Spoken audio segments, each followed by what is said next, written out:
Le 31 mai 1908, Marguerite Steinheil fut retrouvée ligotée et bâillonnée dans sa maison à Paris, tandis que dans les autres pièces, son mari et sa mère avaient été tués.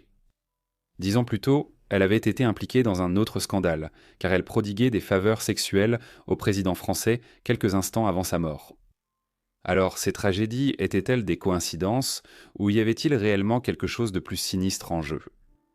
Découvrons son histoire ensemble. La femme connue aujourd'hui et dans l'histoire sous le nom de Marguerite Steinheil est née Marguerite Jean Japy dans la région de Beaucourt, au nord-est de la France, le 16 avril 1869. Elle était appelée Meg par ses proches et venait d'une famille bourgeoise prospère, son père Édouard étant devenu un industriel à succès, tandis que sa mère Émilie était la fille d'un aubergiste. La richesse de la famille de Meg lui permit de recevoir une bonne éducation, allant même jusqu'à avoir sa propre gouvernante, ce qui lui serait utile dans les années à venir. À l'âge de 17 ans, Meg s'est rapprochée d'un ami de son frère, mais les choses sont vite allées trop loin et son père a dû intervenir pour mettre fin à cette relation. Meg était très proche de son père et elle a été dévastée lorsqu'il est décédé d'une crise cardiaque en 1888. Après la mort de son père, les ambitions de Meg de faire partie de la société parisienne ont grandi et, dans les années qui ont suivi, elle s'est rapprochée de la capitale française où elle allait se retrouver mêlée à divers scandales. Avant que Meg n'aille vivre à Paris, elle s'est rendue à Bayonne, dans le sud de la France, pour rendre visite à sa sœur. Elle avait environ 20 ans à l'époque, et c'est là qu'elle a rencontré Adolphe Steinheil, un artiste français presque 2 fois plus âgé qu'elle. Il tomba rapidement amoureux de Meg et le couple se maria en 1890. Ainsi, Meg acquit le nom sous lequel elle est plus connue aujourd'hui, Marguerite Steinheil. Son mari était le fils de Louis-Charles Steinheil, un artiste relativement accompli, ayant réalisé certaines des fresques qui ornent aujourd'hui la cathédrale de Strasbourg, bien qu'Adolphe ne tirait qu'une maigre subsistance de sa peinture. Le couple partit s'installer à Paris pendant la Belle Époque, une période d'immense accomplissement artistique dans l'histoire de la capitale française, durant laquelle elle devint la capitale culturelle du monde.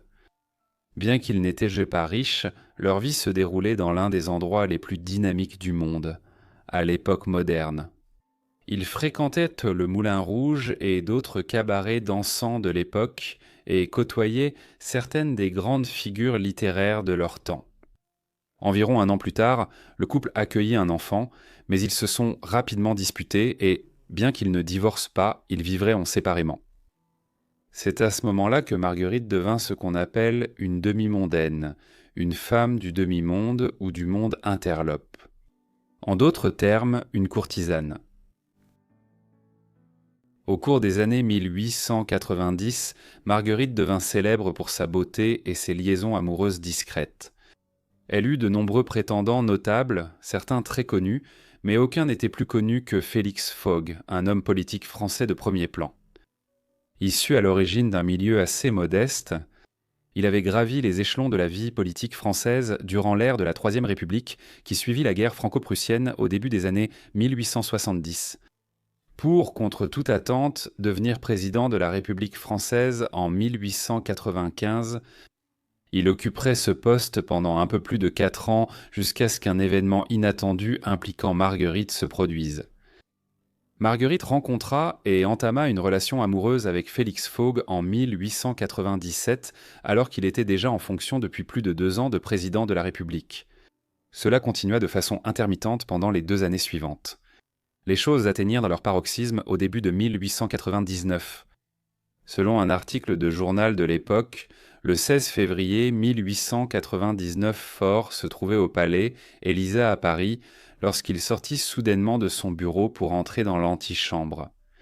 Là, il informa son secrétaire qu'il ne se sentait pas bien.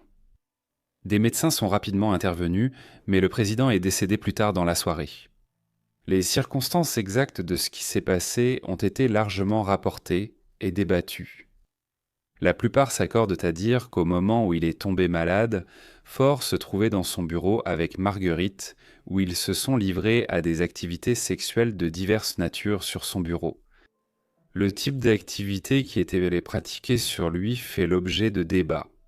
Beaucoup des vies d'Anatolie dont nous parlons sur cette chaîne ont été façonnées par l'instabilité politique, l'instabilité financière et ce genre d'incertitude qui laissait aux gens très peu de contrôle sur leur avenir.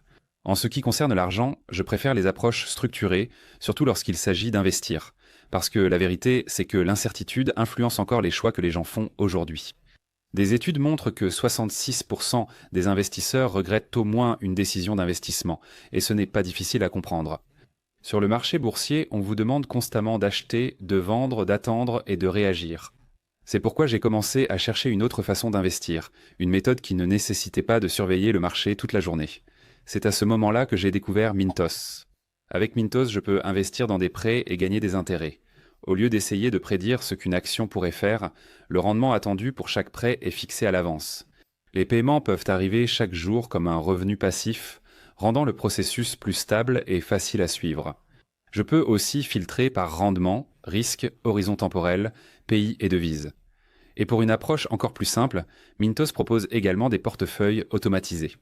Les rendements moyens sur les prêts sont d'environ 11%. Et pour quiconque cherche un revenu passif, c'est un chiffre très élevé. Mintos opère depuis 2014, compte plus de 600 000 utilisateurs et est réglementé dans l'UE sous MiFID. Et en ce moment, vous pouvez obtenir un bonus allant jusqu'à 350 € lorsque vous investissez 500 € ou plus. Utilisez le lien dans la description ou scannez le code QR affiché à l'écran. Des rendements stables, pas de surprise, et en plus un bonus. Ne le manquez pas et bonne chance. Ce qui est clair, c'est que quoi que Marguerite ait fait, cela semble avoir conduit le président. Faux, qui était à la fin de la cinquantaine et dont la santé se détériorait, à faire une crise cardiaque ou à subir un autre malaise, très probablement un AVC, dont il est décédé peu après. Tous les médias n'ont pas rapporté cela.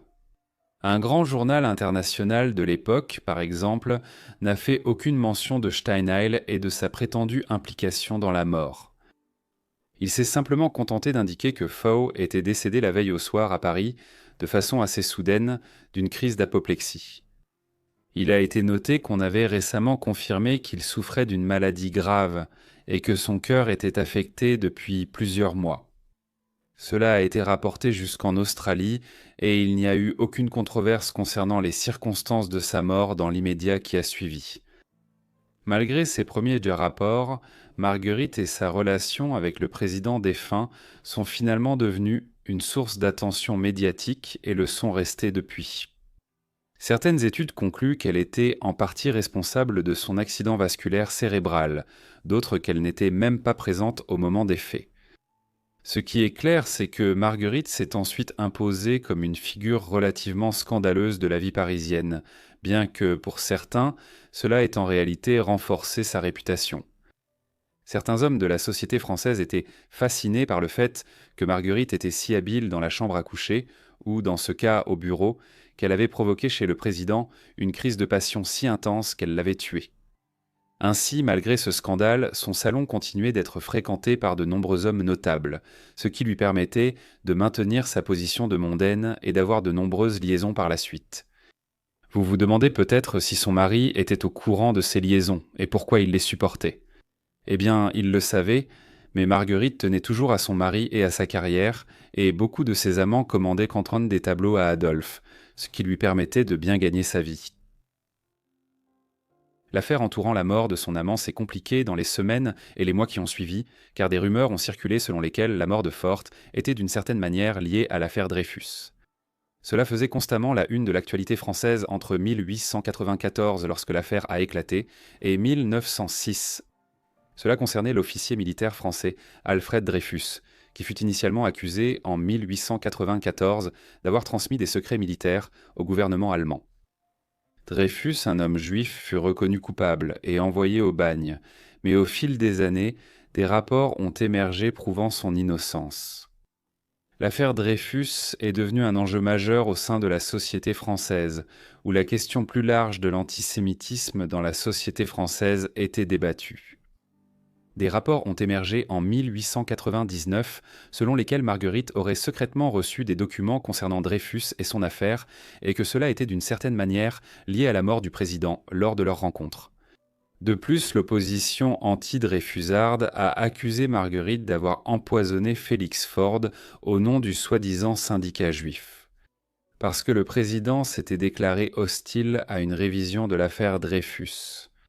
Pourtant, il n'existe aucune preuve concrète pour étayer cela. C'était simplement une théorie du complot de la fin du XIXe siècle. Une nouvelle controverse allait entourer Marguerite moins de 10 ans après l'affaire Four.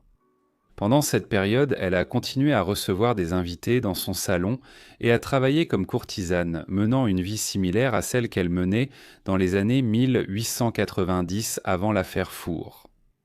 Nous pourrions appeler cet incident ultérieur l'affaire Steinheil.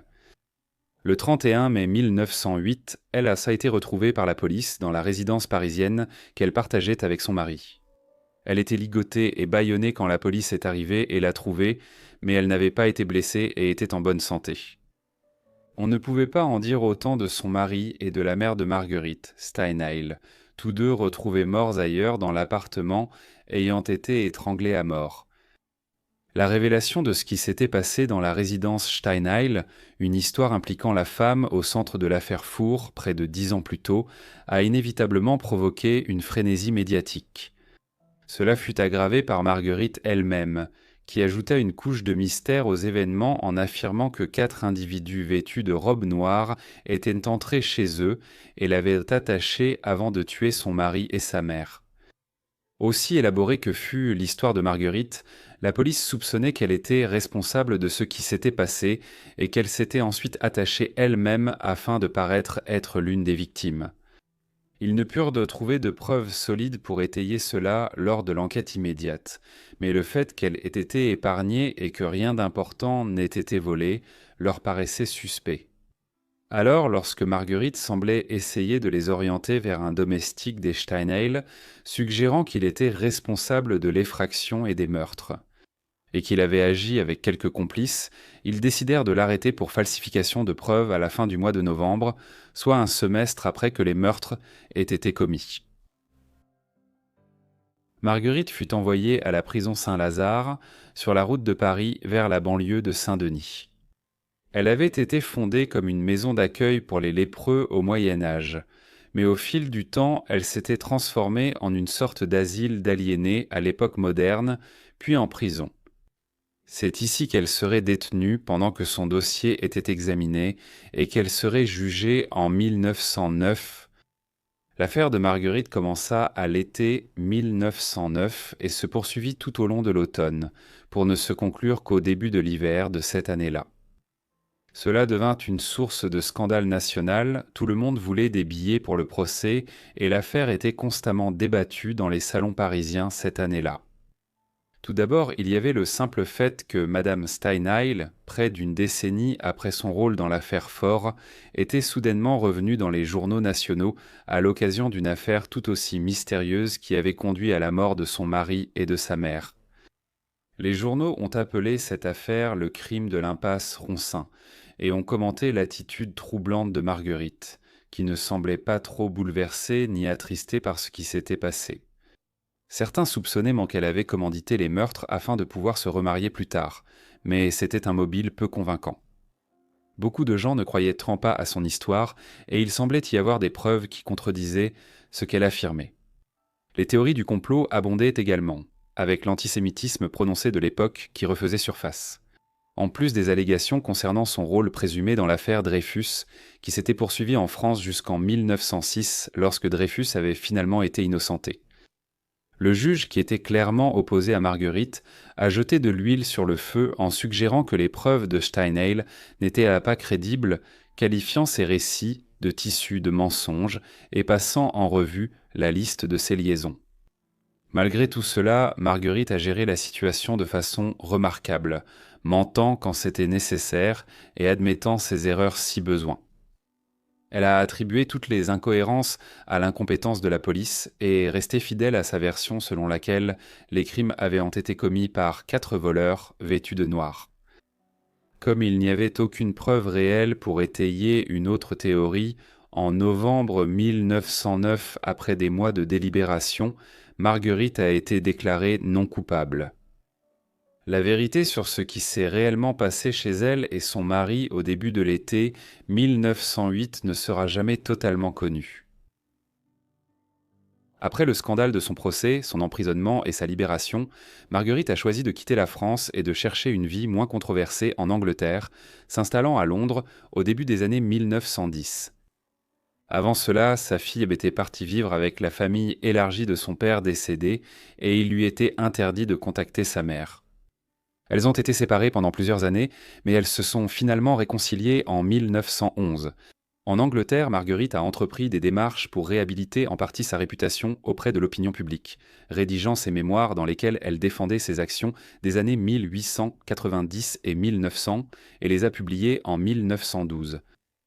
Elles n'ont eu qu'un succès partiel à Duvensoul, bien qu'elles aient été largement examinées par les chercheurs depuis, afin d'étudier comment une femme accusée comme elle l'a été dans la Belle Époque en France a présenté sa propre défense et ses actions. Le reste de la vie de Marguerite fut relativement moins mouvementé. Elle s'est remariée cette fois en 1917 avec un avocat britannique plus âgé et aristocrate de rang mineur, Robert Scarlett, le 6e baron Harbinger. Le mariage dura jusqu'à sa mort relativement prématurée une décennie plus tard, en 1927. Marguerite approchait de la cinquantaine lorsqu'ils se sont mariés et ils n'ont pas pu avoir d'enfants. Après son décès, Marguerite mena une vie tranquille dans le sud de l'Angleterre pendant plus d'un quart de siècle. Elle est décédée le 17 juillet 1954 à l'âge de 85 ans dans la ville balnéaire de Hove, sur la Riviera anglaise. Son histoire a été popularisée à plusieurs reprises ces dernières années, bien qu'il y ait encore de nombreux débats sur ce qui s'est réellement passé en 1899 et en 1908. Merci à tous d'avoir regardé cette vidéo sur Marguerite Steinheil, j'espère qu'elle vous a intéressé. Faites-moi savoir ce que vous avez pensé de sa vie dans les commentaires ci-dessous, et si vous avez des suggestions, n'hésitez pas à les laisser également dans les commentaires. J'espère que vous êtes abonnés et que les notifications sont activées pour recevoir toutes mes vidéos dès leur publication. Quoi qu'il en soit, c'est tout pour moi, alors je vous retrouve tous dans le prochain Forgotten Life. Merci.